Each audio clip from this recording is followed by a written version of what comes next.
Good evening, everybody. Welcome to this meeting of the Waverley Borough Council Planning Committee. My name is Councillor David Beeman and I'm the chair of this committee. Members and officers, please raise your hand to indicate you wish to speak. Please keep your microphone on mute when you're not speaking. Please can I ask also any questions are kept briefer to the point. And indeed tonight we're going to try the questions first then debate after, which was being proposed. Okay, and I would like to remind ward, well, there's nothing relevant tonight. I'd like to have ward councillors to sit separately from the committee with application in their ward are being considered, but that's not necessary tonight because it's not apply. Right, let's start. Apologies, absence and substitutions. Kimberly. Thank you, Chairman. We have apologies from councillors Penny Rivers and Phoebe Sullivan and councillor Heather McLean. Thank you. Minutes of the last meeting.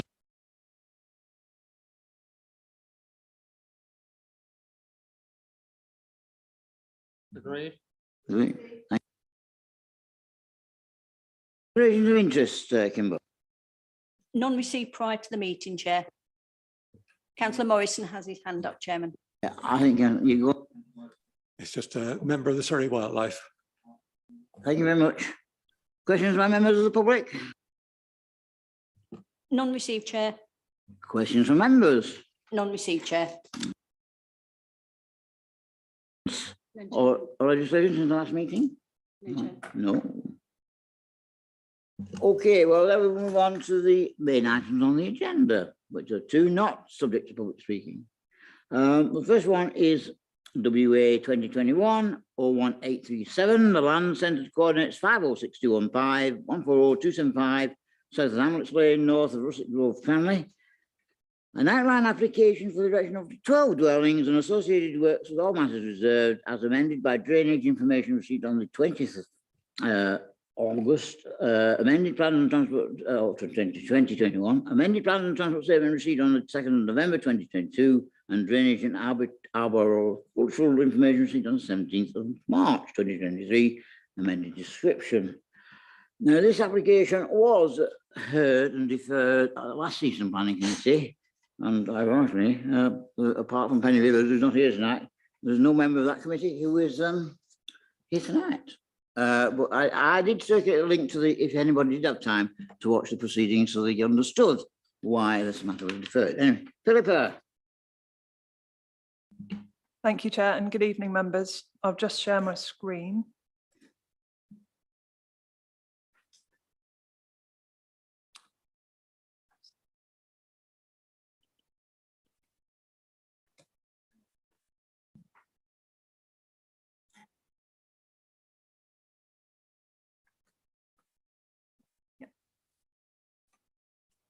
Right.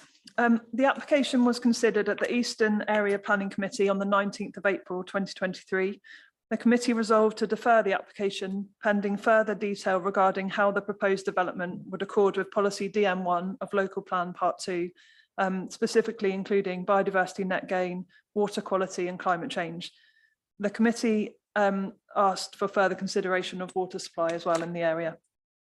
So consideration of these matters is set out in the agenda. However, with regards to policy DM1, officers have provided a detailed assessment on how the proposal complies. This includes the confirmation that the proposed development can achieve 10% biodiversity net gain following a detailed assessment of Surrey Wildlife Trust. Conditions requiring the submission of a biodiversity net gain monitoring and management plan and a landscape and ecological management plan are recommended. The applicant has also submitted a detailed supplementary sustainability statement which sets out in some detail the sustainability credentials of the development. With regard to water quality, Thames Water as the statutory undertaker have raised no concerns with the quality of the water in the area. And with regards to water supply, Thames Water have confirmed that there are no ongoing capacity issues and that they are working to ensure that any supply issues as a result of network resilience are part of a detailed improvement programme. It's noted that the application has already been presented to committee and has already been subject to public speaking. However, given that most of you have not heard an overview of the proposal, I'll give you a brief summary followed by the matters for consideration. So I've got one verbal update, which is just to update proposed condition 6 for the biodiversity net gain plan. is just to include this bit in bold, which says the development shall be carried out strictly in accordance with the approved monitoring and management plan, which was just missing from the wording previously. So turning to the application itself, the application site is located to the south of Amlets Lane, which is here, and to the north of Russet Grove here. To the east and west are large residential properties set in spacious plots. To the south is a residential development of Russet Grove and Bramley Vale. And to the north is the access track here, which serves Hilliard's Barn and Hilliard's Barn Cottage. Cranley's settlement boundary is to the south here, and the AONB boundary is to the north of Amlets Lane there. So looking at an aerial view of showing the site here, so this shows the context, the wider context of the site. It's well related to the development, the residential development here to the south. You can see the large dwellings here and here. And as I said, the AONB boundary is to the north of Amlets Lane here. I've got some site photographs for you. So this is looking northeast to the boundary with Hillfields, showing the substantial boundary treatment here.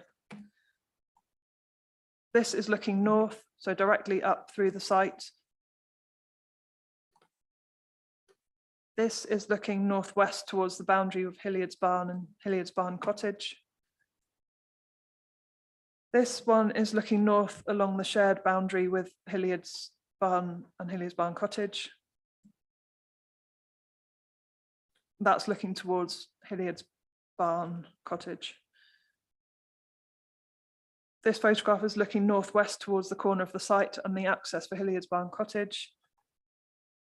This is looking northeast along the access that runs along the north of the site.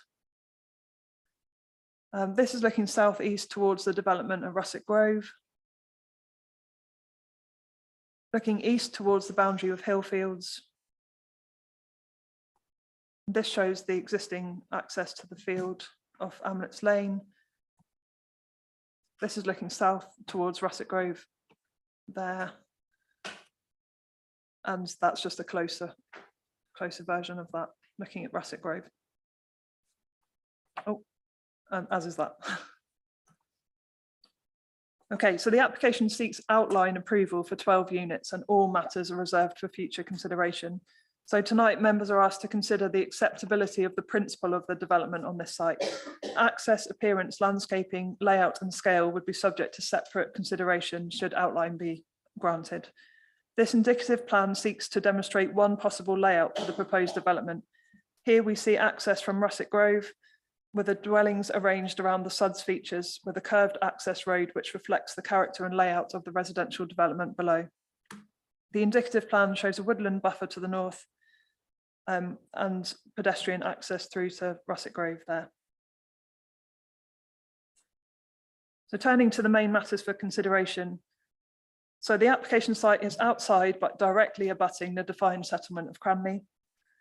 In terms of the effect on the landscape, the site is in the countryside beyond the greenbelt. It's not in the greenbelt, the AONB or the HLV. The site is not prominent within local views. The existing entrance to the site to the north is set back from Amlets Lane and is screened to an extent by existing trees and hedgerow. The access track that serves Hilliard's Barn and Hilliard's Barn Cottage that runs to the north of the site is not readily visible from Amlets Lane. The southern, eastern and western boundaries feature mature trees and hedgerow which provide some screening to the site. Glimpses of the site are possible from the existing development of Russet Grove. The AONB advisor concludes that there will be limited intervisibility between the proposed development and the AONB owing to substantial tree cover. Long distance views, if any, from higher ground to the north would be extremely limited and be within a wider complex panoramic view, including that of Cranley. Officers are satisfied that a scheme with an acceptable appearance and layout in keeping with the site's context and character could be brought forward. Whilst the site is not visually prominent, it is recognised that the development would result in a degree of localised visual harm relating to the introduction of built form on a currently undeveloped field adjacent to an existing residential development. An access track, dwellings and associated hard standing would have an urbanising impact when compared to the current status of the site. Officers consider that there would be some harm to the intrinsic character and beauty of the countryside in this regard. With regards to the impact on trees, there is a band of trees subject to TPO on the southern boundary of the site. Noting that access is reserved matters for future consideration, the indicative layout plan cites the access to the south of the site at the western edge of these TPO trees. Citing the access here would see the removal of 2 of these trees. The submitted arboricultural report recognises that these trees are category C trees. The report recommends the replacement of these trees once the access has been created, with ground protection to ensure the soil structure is retained for good tree establishment. The council's tree and landscape officer considers this approach to be acceptable. Officers reiterate the indicative nature of the plan and consider that a scheme could come forward at reserve matters, which demonstrates an acceptable relationship with its boundaries. In terms of affordable housing, the proposed development would deliver 4 affordable units, which would be policy compliant in a tenure that is acceptable to the council's housing enabling team. In terms of the quality of accommodation, officers are satisfied that a development could come forward that would offer an acceptable standard of accommodation for future occupiers in terms of unit size, light, outlook, and amenity space. A leap and lap would be required and secured via legal agreement, the details of which would be for future consideration. In terms of the impact on residential amenity, the indicative layout demonstrates that the quantum of development proposed could be achieved on site whilst maintaining a good level of amenity for existing neighbouring occupiers. Some concern is raised regarding the separation distances to boundaries, and officers would advise that any reserve matters application will need to clearly demonstrate sufficient separation distance can be achieved in order to ensure that the provision of light, outlook and privacy is not compromised. In terms of highways, access is a reserve matter. However, the indicative plan cites the access to the south from Russet Grove. Officers note the concerns raised regarding access, traffic and the upkeep of roads in the wider area. It should be noted that the County Highway Authority were statutory consultees for the outline and reserve matter applications at the development to the south and provided extensive comments on the access layout and parking provision of that development. The proposed development has been considered by the County Highway Authority, and they consider that the additional trips associated with 12 dwellings using this access is not significant. Therefore, the proposal is unlikely to have a material impact on highway safety. In terms of environmental considerations, as I discussed previously, the applicant has done a lot of work to demonstrate compliance with policy DM1, and officers are satisfied that it does comply and can achieve 10% biodiversity net gain, and the sustainability credentials are considered to be acceptable. A number of conditions are recommended, which is set out in the agenda. So in conclusion, the council does not have a 5-year housing land supply. On this basis, paragraph 11D of the MPPF is engaged and the presumption in favour of sustainable development applies. This means that planning permission should be granted unless the application of the policies in the framework that protect areas or assets of particular importance provide a clear reason for refusing the development proposed, or any adverse impacts of doing so would significantly and demonstrably outweigh the benefits. Firstly, there are no policies within the framework that apply to the site that provide a clear reason for refusing the proposed development. It's considered that there would be an impact on the landscape and visual amenity of the area, which would be of limited harm. This limited visual and landscape harm needs to be balanced against the benefits of the proposal, which comprise the provision of both market and affordable housing at a time when the council cannot demonstrate a 5-year supply of housing. These benefits are accorded substantial weight. Moderate weight is also attached to the provision of an area of public open space, the use of which would not be restricted to just the residents of the proposed development. Whilst these are considered to be the main benefits of the scheme, there are other benefits in terms of economic benefits that arise from the proposal. When considering the benefits of the proposal, officers consider that the limited visual harm arising from the development does not significantly and demonstrably outweigh the benefits as set out above, and therefore approval is recommended. Thank you, Chair. Thank you very much. Now, before we move on to debate, are there any questions of detail that you wish to ask? Anybody wants to ask the officer? I'm not quite sure it comes under your definition, but it's something that's always troubled me, and I feel like I need to get it off my chest. That's leaps and laps. We have here 12 houses. all of which are going to be, we assume, in quite large plots. What is the point of a leap and a lap I mean, why are we persisting with insisting on a leap and a lap? My biggest bugbear, as you know, is when they're next to recreation grounds, because I cannot see the point of a leap and a lap when you are literally 10 meters from a recreation ground. But here, what is the value when you've got gardens that children can play in? I really don't get it. You know, is it just something we just have to tick a box for?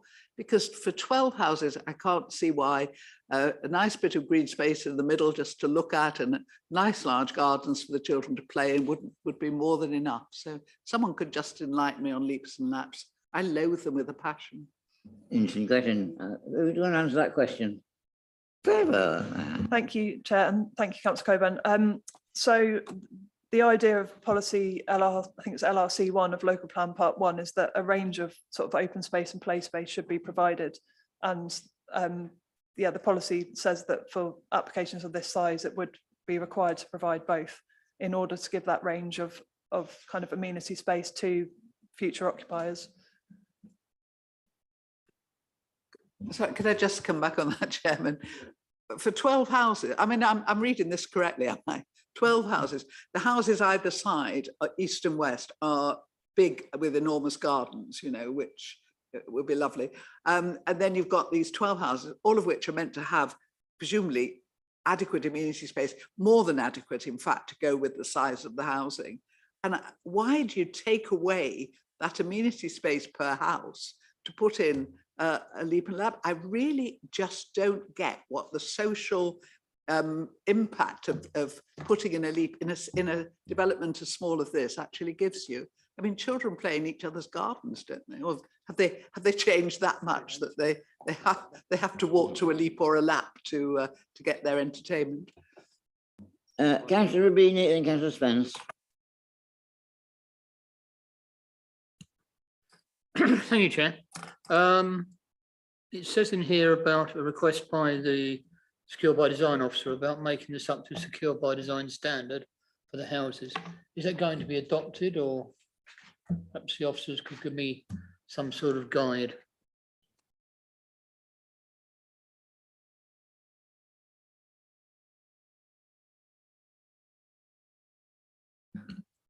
Oh, thank you, Chair. That would be something that would come in as part of the reserved matters when the designs come forward. Okay, so I take it you're going to consider it at a later date. Councillor Spence. Thank you, Chairman. Just a quick question. Page 40, there is a statement there that says this is relating to policy DM1 of local part 2, plan part 2, that this policy carries limited weight at this stage. I'm just wondering whether that was drafted and from before adoption, and I'm presuming that that's no longer applicable and there is major or full weight. Yeah, thank you. Yeah, so it was drafted, I guess the drafting process started quite some time before the adoption of part 2. So I guess really that ought to have been updated, but also because it was deferred, the report, the sort of earlier bit of the report now is updated as a result of doing more analysis of policy DM1. So yeah, it should really say that it does carry full weight. Thank you, sorry about that. Any more questions, or shall we move on to the debate? Oh, Councillor Coburn again.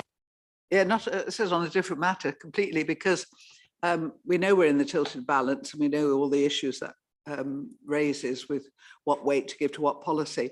I was trying to find out some details on delivery and I can't find our monetary reports for 21-22, or even, well, presumably the later one would be. I just wondered where I can get this information on sort of housing delivery so that I'm fully informed when I come to look at, you know, how the tilted balance is going to be interpreted.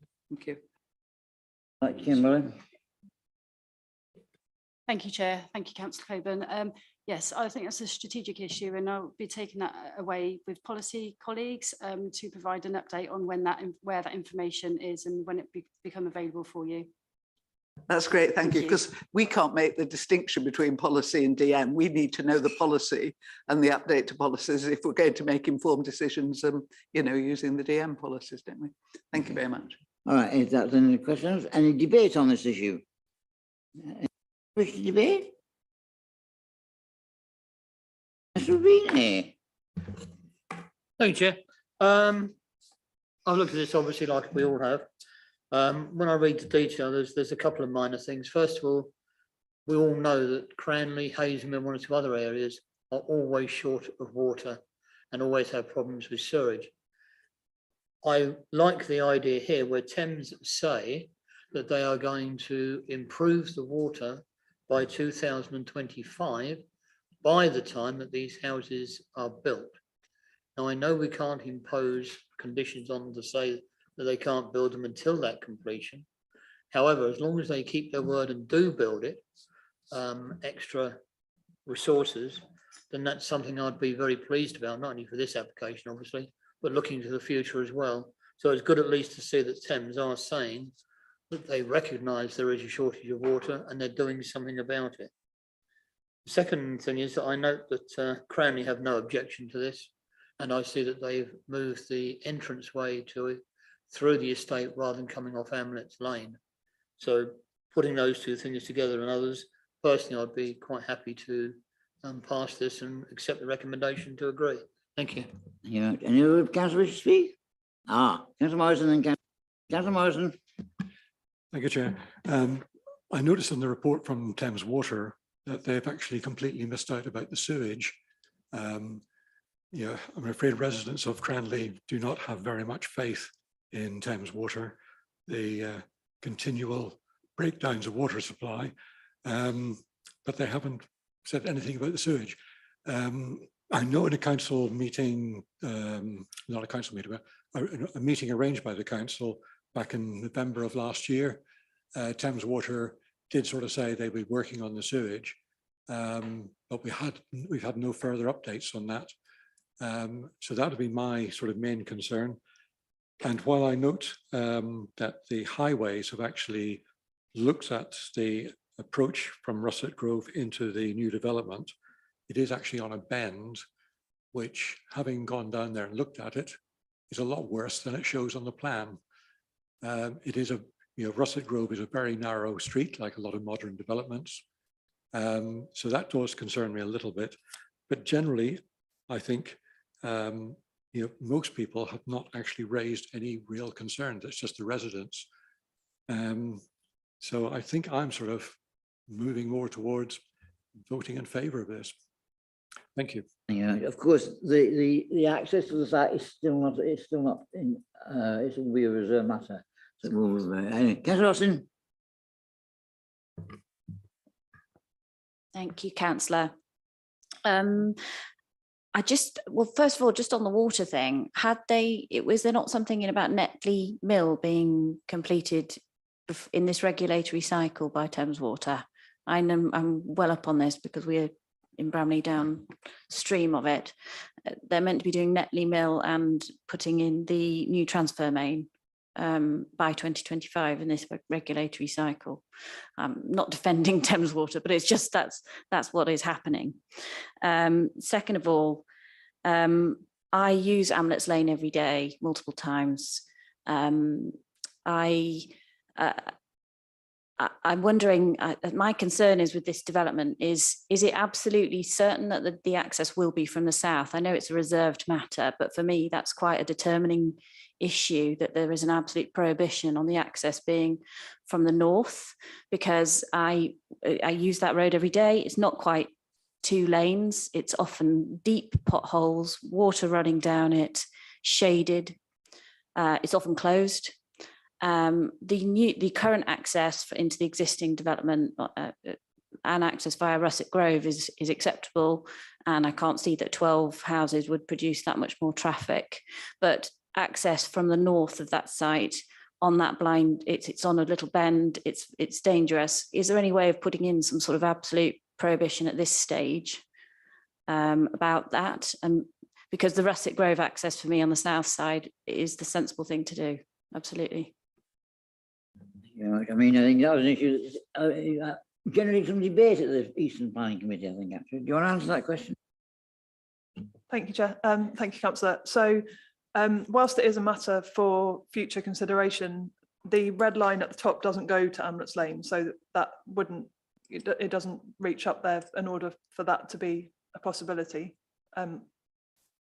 They could come in with a separate application, but this application wouldn't allow that. And it's sort of quite heavily suggested where the access will be on this application due to those two little bits on the red line. So we're quite comfortable that it would be from Russet Grove. Thank you. Councillor Keane. Thank you, Chairman. Well, just to respond to Councillor who said about the water, and we're always very wary about promises from Thames Water. We know from Hazelmere, you know, we've gone through this scenario, and one can only hope they fulfil their promises. But the one thing that I am really pleased to see is affordable housing within a 12-unit sort of development for affordable. It's got to be a good thing. Thank you.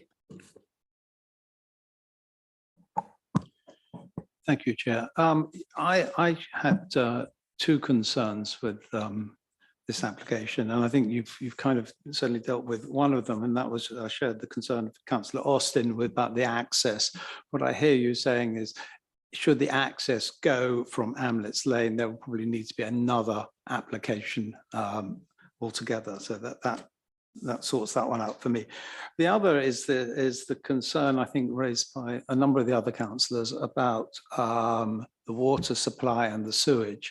And we're so heavily reliant here on Thames Water committing to doing the works that they said they would do.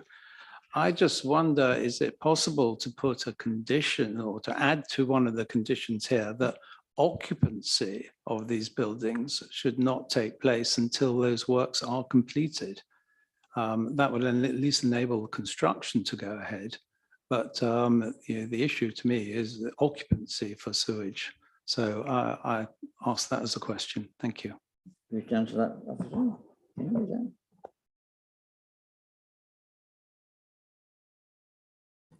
Thank you, Councillor Beeman. Thames Water have been consulted on the application, and they've not raised any objections or suggested any conditions to that effect. They have provided some detail about the plans to upgrade utilities in the area to ensure that the properties will be sufficiently provided with the services required.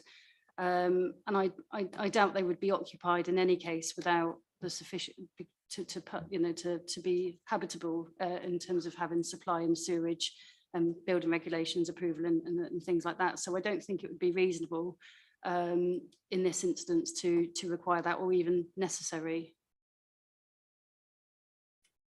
Thank you. Okay, thank you. All right. The council wish to speak on this matter, or shall we move to the recommendation?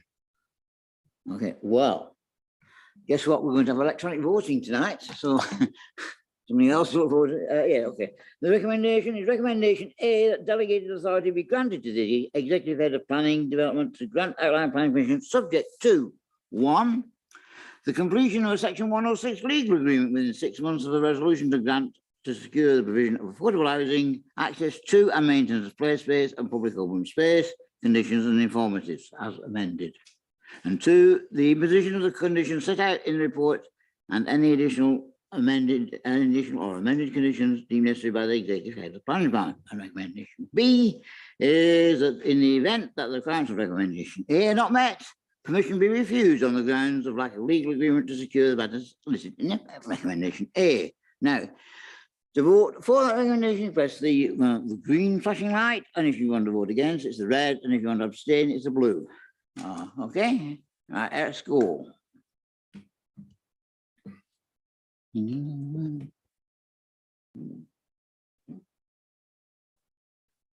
Everybody voted? Has everybody voted, Kimberly? And what's the result? Oh. Yeah, okay. That's only describing a big green donut, isn't it? Okay, all right, thank you very much. Well then, the application is granted therefore. Okay, thank you very much. Let's move on to the second item tonight, which hopefully is going to be straightforward, to see. In that it's WA 2022-00383, the land at Borough House Farm, Jumps Road, Church Farnham, GU10 2LB. This application was considered by the Western Planning Committee on the 14th of December 2022, and it resolved to grant the application as follows, as below. Recommendation A, that subject to the applicant entering into private legal agreement within 6 months of the resolution to grant, to secure the implementation and future maintenance of the drainage facilities and subject to the conditions listed below, permission be granted. And recommendation B,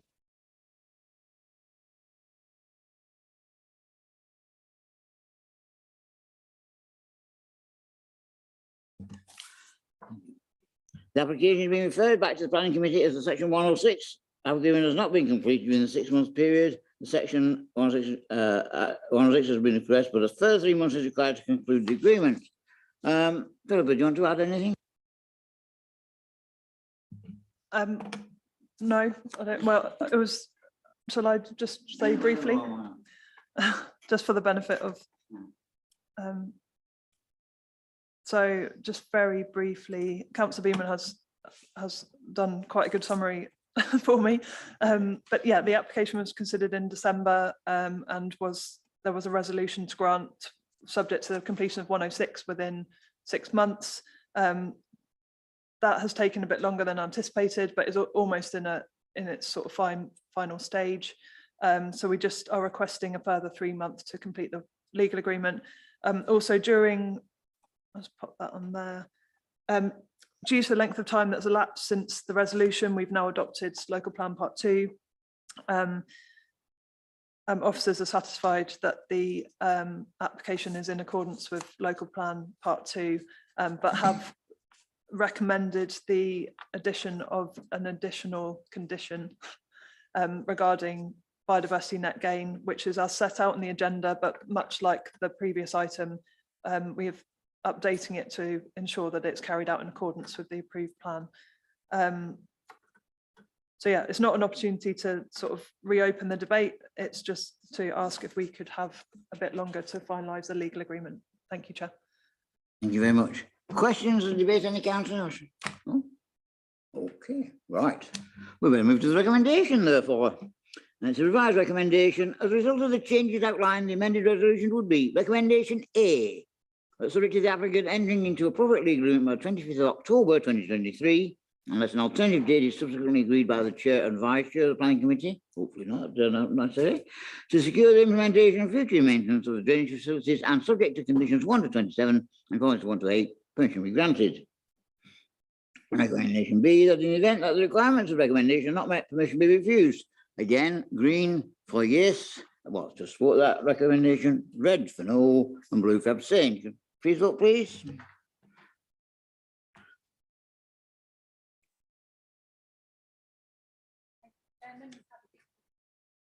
Another green. And right, thank you very much. Right, then the application is therefore granted. Well, amended. Right, there's nothing for an exclusion. So that's it for tonight, members. Thank you very much and a safe journey home.